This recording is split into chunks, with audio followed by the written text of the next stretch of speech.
혹시 최근 들어 걸음이 예전보다 느려지고 몸 움직임이 둔해진 느낌이 드는데도 나이 들면 원래 몸이 굳는 거지 하며 넘기고 계시진 않으신가요? 특히 손이 가볍게 떨리거나 글씨가 점점 작아지는데도 대수롭지 않게 생각하는 분들이 많습니다. 또 어떤 분들은 파킨슨병은 몸을 심하게 떨기 전까지는 알아차리기 어려운 병이라고 생각하기도 합니다. 그런데 정말 중요한 건 파킨슨병은 갑자기 심하게 나타나는 병이 아니라 몸이 아주 오랫동안 작은 신호를 보내는 경우가 많다는 점입니다. 특히 초기에는 손떨림보다 몸 움직임 변화와 표정 변화, 걷는 습관 변화가 먼저 나타나는 경우도 많습니다. 문제는 이런 변화들이 단순 노화처럼 보여서 가족들도 쉽게 놓치는 경우가 많다는 점입니다. 무서운 건 파킨슨병은 단순히 움직임만 느려지는 병이 아니라 균형 감각과 근육 기능, 일상생활 능력까지 영향을 줄 수 있다는 점입니다. 특히 증상이 진행되면 걷는 기능이 크게 떨어지고 낙상 위험까지 높아질 수 있습니다. 또 표정과 말투 변화 때문에 우울감과 사회적 위축까지 이어지는 경우도 많습니다. 그래서 오늘은 파킨슨병이 왜 무서운지, 몸이 어떤 초기 신호를 보내는지, 그리고 어떤 변화를 절대 가볍게 넘기면 안 되는지 꼭 기억하셔야 할 내용을 아주 자세히 말씀드리겠습니다. 첫 번째입니다. 손떨림이 반복된다면 중요한 신호일 수 있습니다. 파킨슨병 하면 많은 분들이 가장 먼저 떠올리는 게 손떨림입니다. 특히 가만히 있을 때 엄지와 손가락이 미세하게 떨리는 경우가 많습니다. 또 긴장하거나 피곤할 때 떨림이 더 심해지는 경우도 있습니다. 문제는 초반에는 떨림이 아주 약하게 나타난다는 점입니다. 그래서 단순 피로나 스트레스 때문이라고 생각하고 넘기는 경우가 많습니다. 하지만 특별한 이유 없이 손떨림이 반복된다면 몸 상태를 꼭 확인해 보셔야 합니다. 특히 한쪽 손에서 먼저 시작되고 점점 자주 나타난다면 더 세심한 주의가 필요합니다. 또 어떤 분들은 커피잔을 들 때 손이 미세하게 흔들리는 느낌을 받기도 합니다. 젓가락질이나 글씨 쓸 때 손끝 움직임이 어색해질 수도 있습니다. 문제는 이런 변화가 하루 종일 계속되는 게 아니라 왔다가 사라지기를 반복할 수 있다는 점입니다. 그래서 많은 분들이 오늘만 그런가 보다 하고 넘깁니다. 하지만 몸은 이미 신경기능 변화 신호를 보내고 있을 수 있습니다. 두 번째입니다. 걸음걸이가 달라질 수 있습니다. 파킨슨병 초기에는 걷는 모습 변화가 먼저 나타나는 경우가 많습니다.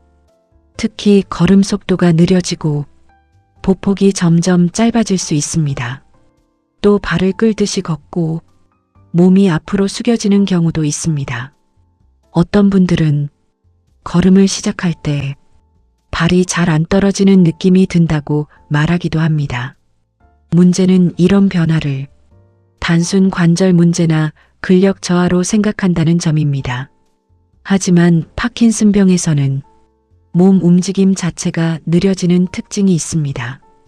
특히 방향을 바꿀 때 몸이 굳는 느낌이 들고 균형을 잃는 경우도 많습니다.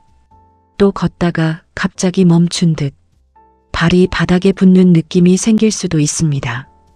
문제는 이런 증상이 처음에는 아주 잠깐 나타난다는 점입니다. 그래서 나중에는 괜찮아지니까 별일 아니라고 생각하게 됩니다. 하지만 걷는 자세 변화는 몸이 보내는 중요한 신호일 수 있습니다. 몸은 이미 운동 기능 저하 신호를 보내고 있을 수 있습니다. 세 번째입니다. 표정 변화가 나타날 수 있습니다. 파킨슨병 초기에는 얼굴 표정이 점점 줄어드는 경우가 많습니다. 특히 웃거나 놀라는 표정이 예전보다 적어질 수 있습니다. 또 주변 사람들에게 왜 이렇게 무표정해졌어? 라는 말을 듣는 경우도 있습니다.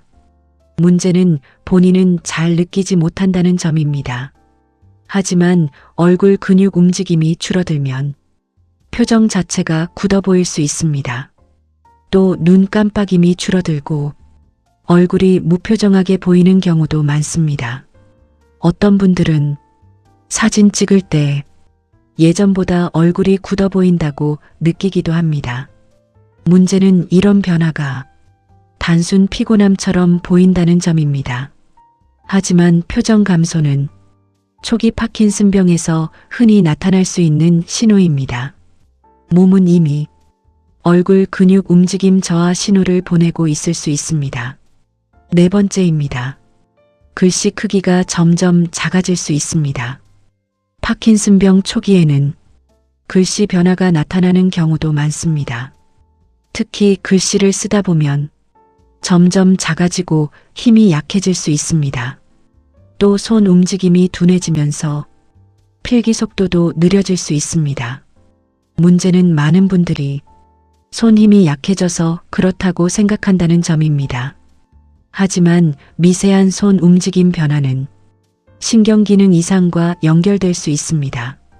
특히 글씨가 예전보다 작고 흐릿해졌다면 몸 상태를 꼭 확인해 보셔야 합니다. 또 단추 채우기나 젓가락질 같은 섬세한 움직임도 점점 불편해질 수 있습니다. 몸은 이미 미세 운동 기능 저하 신호를 보내고 있을 수 있습니다. 다섯 번째입니다. 목소리와 말투 변화가 생길 수 있습니다. 파킨슨병이 진행되면 말소리에도 변화가 나타날 수 있습니다. 특히 목소리가 점점 작아지고 말이 느려지는 경우가 많습니다. 또 발음이 흐려지고 웅얼거리듯 말하게 될 수도 있습니다. 어떤 분들은 상대방이 자꾸 되묻는다고 말하기도 합니다. 문제는 이런 변화를 단순 기운이 없어서 그런 줄 안다는 점입니다. 하지만 말하기 기능 역시 신경과 근육 움직임 영향을 받을 수 있습니다. 특히 목소리 힘이 줄고 표현이 단조로워진다면 더 세심한 주의가 필요합니다. 몸은 이미 언어 운동 기능 저하 신호를 보내고 있을 수 있습니다. 여섯 번째입니다. 변비와 수면 변화가 먼저 나타날 수 있습니다. 많은 분들이 잘 모르지만 파킨슨병은 몸 전체 기능에도 영향을 줄 수 있습니다. 특히 오래 지속되는 변비가 초기 신호로 나타나는 경우도 있습니다. 또 잠꼬대가 심해지고 자면서 몸을 심하게 움직이는 경우도 있습니다. 문제는 이런 증상이 신경질환과 연결된다고 생각하지 못한다는 점입니다. 하지만 자율신경기능 변화가 생기면 소화와 수면에도 영향이 갈 수 있습니다. 특히 이유 없는 변비와 수면 이상이 오래 지속된다면 몸 상태를 꼭 확인해 보셔야 합니다. 몸은 이미 신경기능 변화 신호를 보내고 있을 수 있습니다. 일곱 번째입니다. 파킨슨병은 초기에 알아차리는 것이 중요합니다. 파킨슨병은 갑자기 심하게 나타나는 병이 아닙니다. 특히 손 떨림과 걸음 변화, 표정 감소와 목소리 변화 같은 신호가 오랫동안 반복되는 경우가 많습니다.